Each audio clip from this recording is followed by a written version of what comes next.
대선을 앞두고 주요 후보들의 경제 공약을 살펴보는 시간, 오늘도 이어가도록 하겠습니다. 오늘은 대한민국 경제의 허리라고 볼 수 있는 소상공인 관련 공약 문제인데요. 최근 소상공인들 정말 한계의 상황에 내몰려 있다라고 말해도 결코 과언은 아닐 것 같습니다. 그나마 다행이라고 해야 될까요? 유력 대선 후보들이 모두 관련 공약을 내놓긴 했는데 이거 말잔치로만 끝나지 않을까 우려하는 목소리도 작지 않은 것 같습니다. 소상공인들의 이야기 직접 들어보겠습니다. 소상공인연합회 송치영 회장님 전화로 연결하겠습니다. 회장님 나와 계십니까? 네, 안녕하십니까. 소상공인연합 회장 송치영입니다. 예, 안녕하십니까 회장님.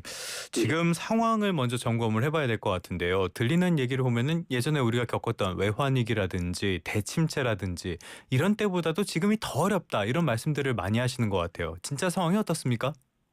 예, 지금 현재 소상공인들은 소상공인은 지역 경제의 뿌리 아니겠습니까? 그렇죠. 그런 소상공인들이 IMF 때보다 코로나 때보다도 더 심한 내수 침체하고 이 경기 불황으로 인해서 정말 어려운 상황입니다. 예. 지금 소상공인들이 2019년 말에 그 대출이 738조 원이었다면 예. 2025년 1분기에 1112조 원으로 50%가 넘게 증가했습니다. 지금 23년도 2월 이후로 22개월째 숙박, 음식점 모든 업종이 마이너스로 지금 돌아섰습니다. 지금. 예. 그래서 소매 판매 기술은 21년 만에 최대폭으로 감소했는데 한마디로 코로나 위기가 돈은 가장 많이 빌렸는데 역대 가장 긴 부진에 시달리고 있는 것이 소상공인 자영업자의 현실입니다. 대출은 늘고 연체도 증가하고 폐업도 예. 급증하고 있다. 함축적으로 모든 맞습니다. 것들을 이야기해 주는 것 같은데요. 예. 폐업률이 특히 높거나 타격이 큰 업종 어디로 보고 계십니까? 그 폐업률이 가장 큰 업종은 숙박, 여행. 예. 아시다시피 지금 주위에 많이 있는 서민 업종인 편의점, 예. 노래방, PC방 굉장히 많습니다. 지금 숙박업 같은 경우에는 11%, 술집 같은 경우 12%, 술집은 11%, 분식 8% 모든 업종들이 지금 타격을 받고 있습니다. 예. 한마디로 서민들이 영위하는 서민 업종들은 전부 직격탄을 맞고 있는 것이 사실입니다. 참 진짜 소상공인들 너무 어려운 상황인데 지금 이렇게 내수 경기가 안 좋고 이런 상황들이 사실은 어제 오늘 일은 아니잖아요. 그런데 예. 최근 들어서 힘들다, 한계 상황이다라는 말을 조금 더 자주 전해드리게 되는 것 같아요. 예전과는 뭐가 달라진 겁니까? 이렇게까지 어려워진 것은 저희가 지금 코로나라는 것이 새로 생겼지 않습니까? 예. 이 코로나 사태가 있고요. 그다음에 코로나가 끝나자마자 바로 3고 현상, 고물가, 고금리, 고환율, 예. 그다음에 유통 구조의 변화라고 볼 수가 있겠습니다. 그러다 보니까 지금 2017년도 같은 경우에는 온라인 쇼핑이 94조였는데 예. 1년 사이에 2024년도에 259조로 그렇죠. 3배가량 늘었습니다. 지금. 예. 그러다 보니까 지금 사실 이 소상공인들의 이 개인적인 문제가 아니라 이 구조적인 문제다. 그렇다 보니까 그래서 국가가 이건 전부 책임을 져야 할 문제다라고 이렇게 보고 있습니다. 실제로 소상공인이 무너지면은 당장 고용부터 소비 모든 것들이 다 무너지게 되니까 굉장히 중요한 문제인데요. 대선 주자들도 일단 문제 의식 자체는 있는 것 같습니다. 공약이 이것저것들 나오고 있는데 별로 그렇게 현장에 계시는 분들은 별로 그렇게 기대하시지 않는 그런 분위기가 많이 감지되는 것 같아요. 이거는 왜 그러는 겁니까? 공약이 형편없어서 그러는 거예요? 지킬 리가 없다고 생각해서 그러는 거예요? 소상공인들도 이제 잘 알지 않습니까? 이게 거대 양당 모두의 집권을 이제 겪어봤고 예. 장단점도 잘 알고 있는 건데 확 나아지기가 쉽지 않다는 거를 알고 있지 않겠습니까? 예. 또 그만큼 또 소상공인 삶이 어렵고 그런 분위기도 있는 거고 빚이 또 단번에 없어질 수도 없고 손님이 한 번에 물밀듯이 들어올 수도 없는 거고 근본적으로 한계가 있는 부분인데 7년째 지금 어려움을 지금 소상공인들이 겪고 있습니다. 코로나부터 시작하면은 그만큼 어려운 상태다라는 이렇게 말씀을 드리는데 공약이 나쁜 것보다는 사실 지켜지는 그런 부분들을 좀 새로운 정부가 들어서면은 꼭 소상공인이 회복되는 회복될 수 있는 그런 공약들이 지켜지기를 바랄 뿐입니다. 일단은 이행률 자체도 그렇게 높지 않다고 봐야 되고 지금은 또 정책만으로 해결하기는 어려운 상황이다라는 말씀도 들어봤고요. 예. 자, 지금 우리나라에서 대한민국의 소상공인 분들 몇 분이나 되십니까? 지금 소상공인들이 중기부 공식 총 통계로는 766만 명으로 집계되고 있습니다. 예. 이제 종사자까지 치게 되면 1,000만 명이 지금 넘고요. 대한민국의 정말 한 축을 이룬다고 예. 해도 과언이 아닐 겁니다. 1,000만 명이라고 가정을 했을 때 그렇다면 예. 굉장히 많은 유권자이기 때문에 예. 공약에 많이 신경을 쓸 수밖에 없을 것 같은데요. 공약 한번 예. 짚어보도록 하겠습니다. 소상공인들이 가장 원하는 공약 어떤 건지 궁금한데 이거 들고 나온 후보도 있습니까? 예, 그거는 가장 큰 공약은 저희가 원하는 건 제1과제로 긴급 소상공인 지원금 지급이 가장 크다고 예. 생각하고 있습니다. 소상공인에게 지원금을 지급한다. 이거는 국민들에게 지원하는 이 전국민 지원금 이런 거랑은 다른 개념이라고 봐야 되는 거예요? 예, 그건 다른 거고요. 예. 현재 소상공인이 그 매출이 급격히 떨어지거나 영세 사업자에 대해서 그분들이 311만 명입니다. 예. 그래서 이제 1,000만 원 정도의 이제 지원을 해야 되는 그 대상자를 말씀을 드리는 겁니다. 그러면은 그런 지원금 이거 공약한 후보가 있습니까? 예, 있습니다. 누굽니까? 이재명 후보께서도 있으셨고, 예. 그다음에 그 김문수 후보께서도 뭐 비슷하지만은 있었습니다. 그럼 거대 양당 후보가 다 비슷한 공약을 내놨다라고 볼 수가 있겠는데, 예. 자, 그런데 이런 지원금 말이에요. 보통은 지원금이 그냥 주는 이런 금액도 있을 경우가 있지만은 그것보다는 대체로 금융 지원일 경우가 많잖아요. 예. 그러면 이런 것들이 단기적으로 도움은 충분히 될 수 있겠지만은 뭐 중장기적으로 봤을 때는 같은 빚의 지옥 이런 문제가 반복되는 거 아니냐 이렇게 볼 수 있는 부분도 있는 것 같거든요. 회장님께서는 어떻게 생각하십니까? 이게 지금 보면은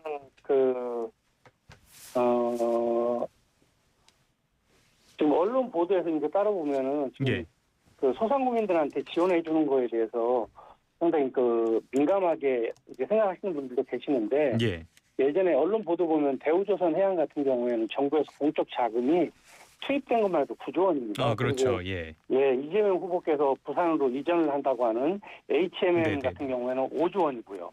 소기업만 해도 14조 원입니다. 그런데 저희가 지금 요청드리는 것은 긴급자금으로 311만 명한테 1,000만 원이면 30조 원이거든요. 거기에 비하면은 수백만 소상공인들에게 정부가 해준 것은 정말 미미한 수준입니다. 이 100만 폐업 시대인데 100만 명이면 이제 창원시 인구하고 맞먹습니다. 창원시 인구하고 맞먹는 숫자인데 이분들이 위기에 처해 있는데 현재 눈 하나 깜짝 안 하고 있는 것이 지금 현재 대한민국의 현실입니다.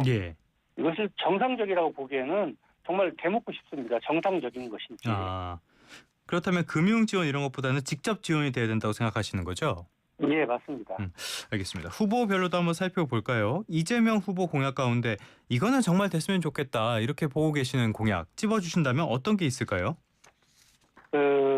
이재명 후보 같은 경우에는요. 코로나 정책자금 대출에 대해서 세무 조정과 상담 부분 이 부분은 꼭 필요한 부분이라고 생각하고 있습니다. 그리고 코로나 때 국가가 나서서 영업을 못하게 했지 않습니까? 그렇죠. 그리고 제대로 된 보상도 없었고 개인들이 빚내서 버티라고 한 거거든요. 그게요. 이거를 이제는 국가가 책임지는 것은 사실 지극히 바람직한 정책이라고 저는 생각하고 있습니다. 그래서 이재명 대표께서 말씀하신 탕감 부분에 대해서는 100% 저희는 이건 꼭 필요한 부분이라고 생각하고 있습니다. 필요하다고 말씀하실 수도 있는데 사실 채무 조정이나 탕감 같은 것들이 거론이 되면은 모럴 해저드라는 이런 쪽의 측면에서도 문제를 제기하는 시선도 분명히 있거든요. 이런 부분에 대해서 회장님은 어떻게 보십니까? 모럴 해저드라고 보기에는 좀 그렇고요. 그 부분에 대해서는 그렇게 생각할 수도 있죠. 하지만 지금 코로나라는 이 4년이라는 그 긴 기간과 그 이후에 또 3년이라는 또 이 정치적인 불확실성도 있고 또 여러 가지로 굉장히 어렵습니다. 그러면은 아까도 말씀드렸지만 대기업 지원에 대해서는 당연시 해야 되는 거고 그러면 코로나로 인해서나 이 어려운 상황에서 소상공인 지원에 대해서는 어떤 부분으로 모럴 해저드라고 하는 것인지 그건 맞지 않다고 보고 있습니다. 누가 지금 대기업에 대해서 14조 원씩 두 기업만 해도 지원한 거에 대해서 뭐를 해주더라는 부분에 대해서 몇 번이나 얘기를 했겠습니까? 지금 당연히 지금 100만 명이 넘는 매년 100만 명씩 지금 폐업을 하고 있는 이 상황에서는 당연히 이건 지원이 돼야 된다고 생각합니다. 예. 하긴 정부가 만든 위기니까 정부가 나서서 해결할 필요성도 분명히 있기는 한 것 같습니다. 예. 이번에는 김문수 후보 한번 살펴볼까요? 김문수 예. 후보 공약 가운데서 눈에 띄는 거, 이거는 꼭 좀 지켜졌으면 좋겠다 싶은 거, 이런 것들은 어떤 게 있습니까? 예. 저기 소상공인이 뭐 아시다시피 아까 766만입니다. 예. 정말 1000만에 가까운데 이 정도면은 대통령 직속으로 소상공인 자영업 지원단 설치를 말씀하셨는데 예. 저희 입장에서 이 부분은 반드시 정책 과제로 제시한 소상공인 전담 조직 확대와 저를 같이 한다는 부분에서 긍정적으로 보고 있습니다. 그래서 아울러서 금융지원 확대와 특별융자 확대 같은 부분도 소상공인들한테는 이 금융적인 부담을 완화시키는 측면에서 긍정적으로 보고 있습니다. 또 특히나 외국인 근로자 활용 확대 같은 부분도 인력 문제가 굉장히 어렵지 않습니까? 예. 그래서 소상공인들한테는 큰 문제인데 활로를 제시해 주셨다는 측면에서 굉장히 긍정적으로 보고 있습니다. 하긴 대통령 직속으로 이런 지원단이 지금까지 왜 없었나 싶을 정도로 지금 자영업자들의 상황은 굉장히 어려우니까요. 네. 자, 개혁신당하고 민주노동당도 한번 볼까요? 이준석 후보, 권영국 후보 어떤 것들이 눈길이 가셨습니까? 예, 이준석 후보 같은 경우에는 가맹 플랫폼 공동 책임제라고 해서 가맹본부의 불공정 계약 보호 같은 그런 공약이 있었고요. 권영국 후보의 같은 경우에는 소상공인 부채 탕감 대책 같은 것이 공약이 눈에 띄었다고 볼 수 있겠습니다. 최근에 1차 추가 경정 예산이 있었잖아요. 여기에 소상공인 지원액도 한 5조가량 포함이 된 걸로 알고 있는데 집행이 이거 되고 있습니까? 실제 도움이 됩니까? 예, 지금 현재는 느끼기에는 약간 시간이 좀 걸릴 것 같긴 한데 아직 소상공인 부담 경감이 크레딧 사업 같은 경우에는 아직 집행이 안 된 것으로 알고 있습니다. 중기부에서 지금 준비 중인 것으로 알고 있습니다. 지금. 알겠습니다. 이거는 조금 더 속도를 내줬으면 좋겠는데 뭐 행정이라는 게 물리적인 시간이 필요하긴 하지만은 그래도 소상공인들의 어려움을 좀 반영해서 속도를 많이 내줬으면 좋겠습니다. 자, 그렇기 때문인지는 몰라도 정부의 여러 가지 지원책들이 나와도 정말 효과가 있다, 체감이 된다라는 목소리는 정말 한 번도 들어보지 못한 것 같아요. 이거는 왜 그럴까요? 최근에 이제 소상공인 반값 택배비 지원 대상이 이제 연매출 3억까지 확대됐고요. 전기료 지원도 있었고 20만 원, 저금리 대환 대출과 정책 자금 상환 연장도 있었습니다. 또 온누리 상품권 캐시백 행사도 있었고 이럼에도 불구하고 사실 좀 역부족인 측면이 좀 있습니다. 지난 3월 국회 자료에 따르면은 2023년도 전국 종합소득세를 신고한 자영업자 이 사업소득 신고자가 772만 명이었거든요. 월급으로 따지면은 이 772만 명이 155만 원도 채 지금 못 버는 수준입니다. 올해는 지금 이보다 더 줄어들 것으로 지금 확실하거든요. 그래서 말씀드린 대로 긴급 경영 안정자금 지급이나 민간 역량 강화, 경기 활성화, 상권 강화, 일정한 온라인 규제, 소상공인 은행 등 이 통합적이고 대대적인 거. 소상공인의 대책이 필요하고요.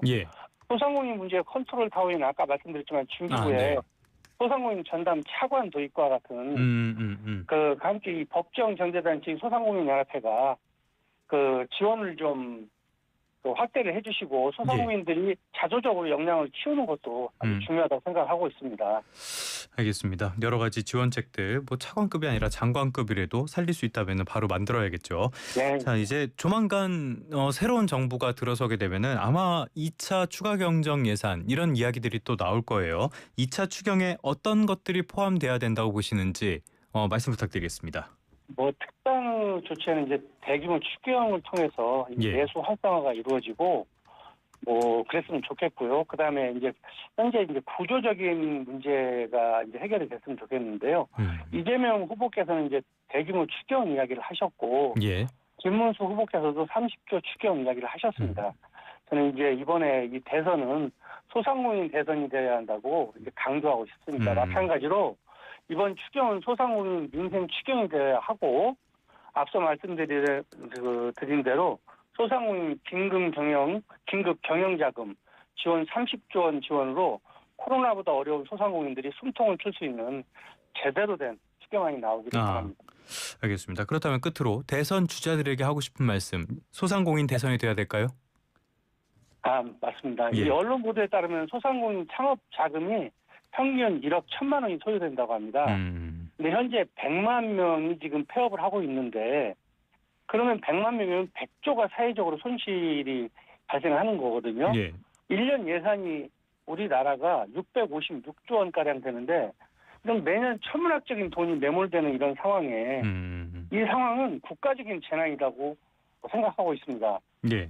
그래서 이번 대선을 통해서 소상공인들에게 희망과 용기를 보여주시기를 진심으로 바라고 있고 차기 정부가 열리게 되면 무엇보다 소상공인을 먼저 챙겨주시고 정책 순위에서 맨 앞에 소상공인을 정책을 세워주시기 바랍니다. 이 소상공인이 무너지면은 대한민국도 무너진다는 것을 꼭 기억해 주시기 바랍니다. 희망과 용기를 보여줘야 된다. 그런데 예. 공약 나온 거나 TV 토론 보면은 참 희망과 용기가 안 생긴다는 그런 생각이 드네요. 알겠습니다. 지금까지 송치영 소상공인 연합회장님과 함께 인터뷰 나눠봤습니다. 오늘 말씀 고맙습니다.